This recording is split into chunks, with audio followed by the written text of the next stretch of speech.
நாடகமாடி தனது காதலனின் உயிரை பறிக்கும் பெண் கும்பிடு பூச்சி. வயது வந்த இவ்வகை பெண் பூச்சியானது தன் இனப்பெருக்கத்துக்கு ஏற்ற ஆணை தேடி அலைகிறது. இவ்வாறு தேடி அலையும் அந்த பெண்ணுக்கு தனக்கேற்ற ஆண் கிடைத்தவுடன் அந்த ஆணிடம் தன் சாதுவான பேச்சையும் அழகையும் பயன்படுத்தி தன் பக்கம் இழுக்குமாம். பெண்ணின் ஆசை வார்த்தையை நம்பி ஆண் பூச்சி பெண் பூச்சி மீது காதல் கொள்கிறது. இவ்வாறு நடந்த பின்பு இரண்டும் சேர்ந்து ஆனந்தமாக இருக்கின்றன. பெண் பூச்சி ஒரு கட்டத்தை கடந்த பின்பு இரண்டும் சேர்ந்து கலப்பு செய்கின்றன. இது நடந்து முடிந்த பின்பு பெண் பூச்சி தன் தலையை காதல் பொங்கிய முகத்துடன் ஆணின் கழுத்தருகே கொண்டு செல்லும்.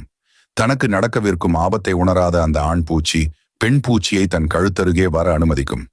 அதன் அருகில் சென்றவுடன் பெண் பூச்சி தனது கூர்மையான வாய்ப்பாகங்களை பயன்படுத்தி ஆண் பூச்சியின் உடலிலிருந்து தனக்கு தேவையான ஊட்டச்சத்தை பெறுகிறது.